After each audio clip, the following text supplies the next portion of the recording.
Hello tout le monde, j'espère que vous allez bien. Hop. Alors, je vous fais une petite vidéo rapidement pour vous parler d'un truc super important, notamment quand on est en lancement et que les ventes n'arrivent pas. Souvent on s'affole et on ne regarde pas au bon endroit. C'est ce que je vais partager avec vous aujourd'hui. Avant, juste en 2 mots, pour ceux qui ne me connaissent pas, je suis Marine Duvouldi et j'accompagne les femmes à développer leur activité grâce à Internet notamment. N'hésitez pas à me mettre si vous êtes en live et si vous regardez le replay à mettre le petit hashtag replay. J'ai parfois des clientes qui lancent une offre le premier jour et qui n'ont pas de vente le premier jour, ou même le deuxième jour par exemple, et qui viennent vers moi en disant il y a un problème, ça marche pas, qu'est-ce qui se passe, j'ai pas de vente, et qui commencent à s'affoler et qui commencent à agir sur des choses sur lesquelles elles ne devraient pas. Donc par exemple, elles vont se dire j'ai pas de vente, mon offre elle va pas, peut-être que mon copywriting il est pas bon, du coup je vais peut-être rajouter un bonus, ou alors je vais baisser mon prix, et elles commencent à s'éparpiller dans tous les sens comme ça. Et en fait, souvent ce qui se passe, c'est que quand on n'a pas de vente, on va tomber dans un espèce... Alors, forcément, ça va générer de la peur, du stress. Du coup, on va avoir ce besoin de maîtriser, de contrôler, et on va tomber dans les actions, à faire plein de choses. Sauf qu'en réalité, il y a des choses à faire et à ne pas faire. En l'occurrence, quand il n'y a pas de vente, la première chose à faire, c'est de regarder quel est le nombre de vues sur votre page de vente ou votre bon de commande. J'ai parfois des clientes qui utilisent des pages de vente et parfois d'autres qui ne font pas de page de vente, qui utilisent simplement, entre guillemets, un bon de commande avec un petit texte un petit peu copyrighté. Pourquoi c'est important de regarder le nombre de vues sur ces pages-là? Parce que, en moyenne, je dis bien en moyenne, une page de vente convertit à hauteur de 1 à 3%. Et donc, c'est-à-dire que pour faire au moins une vente, il faut qu'il y ait au moins, au minimum, 100 personnes qui ont vu votre page. Et donc, je pense à une cliente notamment qui s'était affolée. Et la première chose, donc elle s'était affolée parce qu'il n'y avait pas de vente, donc elle était déçue. Elle avait travaillé son offre signature, voilà, elle était complètement déçue.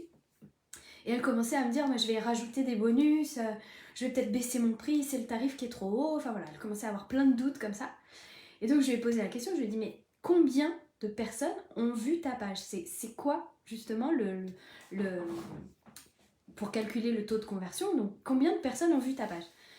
Donc elle a été regardée et en l'occurrence il y avait 36 personnes qui avaient vu sa page. Sa page avait été vue 36 fois et elle avait 0 vente. Mais en fait c'était juste logique, c'était juste normal. Donc il n'y a pas besoin de s'inquiéter. Mais là où ça devient hyper intéressant de regarder dans les bons axes, entre guillemets, c'est que si on n'avait pas cette donnée, et si elle ne m'avait pas contactée et qu'elle n'avait pas cette donnée, ce qu'elle aurait fait, c'est qu'elle aurait agi sur son offre. Elle aurait rajouté des bonus, elle aurait changé son tarif, elle aurait fait plein de trucs sur son offre. Est-ce que ça aurait changé les choses? Certainement pas. Est-ce qu'elle aurait eu plus de ventes? Non. Par contre, là où il faut agir, c'est faire en sorte d'amener plus de monde sur sa page. Donc, c'est pour ça que c'est super important de mettre le focus au bon endroit. Parce que si on ne regarde pas les bons chiffres, on ne va pas poser les bonnes actions. Et en fait, changer des bonus, changer son tarif ou je ne sais quoi, même refaire sa page de vente, en fait, ça n'aurait rien changé au problème puisque elle, entre guillemets, son problème, c'était un problème de visibilité. Donc c'est super important de prendre les choses dans le bon sens pour avoir les bonnes infos pour savoir comment agir. Et là, en l'occurrence, son travail, ce n'est pas de revoir son offre ou son copywriting. Son travail, c'est de faire en sorte d'amener plus de monde sur sa page de vente. Tant qu'elle n'a pas au moins 100 personnes, et encore, je dirais même plutôt 300, il n'y a aucune statistique qui n'est fiable. Il faut au moins qu'il y ait 300 personnes qui passent sur une page pour avoir des statistiques à peu près stables. Donc, avant d'avoir 300 personnes, mine de rien, quand même, vous allez devoir communiquer un paquet de fois. Donc pareil, là, en l'occurrence, elle avait fait 2 posts. Donc en fait, c'est juste logique. C'est juste logique. Donc, ce que je veux dire par là, c'est que souvent, on ne met pas notre énergie au bon endroit. Et pourquoi? Parce qu'on n'a pas les bonnes infos, parce qu'on ne se pose pas les bonnes questions. Tout part des questions qu'on se pose. Donc c'est super important de savoir ces choses-là, pour pouvoir mettre votre énergie au bon endroit. Et c'est exactement ce qu'on va faire demain, notamment, entre autres, j'ai envie de dire, dans le check-up business. C'est que je vais vous donner les clés pour que vous alliez voir justement au bon endroit, pour que vous identifiez les bons leviers à activer et que vous ne vous éparpillez pas dans des actions qui n'ont pas de sens. Ça sert à rien de baisser son tarif. D'ailleurs, je déconseille. Je déconseille qu'il y ait des ventes ou pas, de changer le tarif, de baisser son tarif. C'est un truc qu'il ne faut jamais le faire. Mais même de rajouter des bonus ou je ne sais quoi, ça sert à rien en fait si le problème il vient de la visibilité. Parce qu'on ne va pas poser les mêmes actions. Donc, c'est super important de regarder, entre guillemets, d'où vient le problème pour pouvoir agir dessus. Donc voilà pourquoi je fais cette petite vidéo aujourd'hui, parce que peut-être qu'aujourd'hui vous n'avez pas de vente et que vous vous affolez et que vous vous dites je suis nulle et puis mon offre elle est nulle et puis j'ai travaillé pendant des jours dessus et j'ai pas de vente et machin. Non mais en fait c'est peut-être juste qu'il n'y a pas assez de visibilité. Peut-être que c'est autre chose.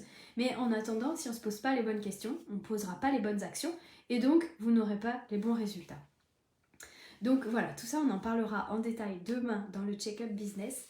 Si jamais c'est quelque chose qui vous intéresse ou que vous voulez en savoir plus, j'ai fait une vidéo il y a quelques jours, je ne saurais pas dire quand, je ne me rappelle plus. Ouais, il y a au moins une semaine je pense, sur le check-up business, dans lequel je vous explique tout ce qu'on va faire, tout ce qu'on va vivre. Ça va être autour des 3 grands piliers du business, à savoir, on va passer en revue votre stratégie d'acquisition, comment vous attirez à vous des prospects qualifiés, la stratégie de communication, comment vous entretenez un lien de confiance avec votre audience, et puis la stratégie de conversion, comment vous faites pour transformer votre audience en client. On va passer tout ça en revue avec les bonnes questions à vous poser pour que vous identifiez les leviers que vous pouvez activer et surtout les actions que vous allez pouvoir poser pour aller chercher votre prochain niveau. Donc voilà, je vous souhaite une belle journée et ne paniquez pas face à vos chiffres. Il n'y a pas de raison. À très vite.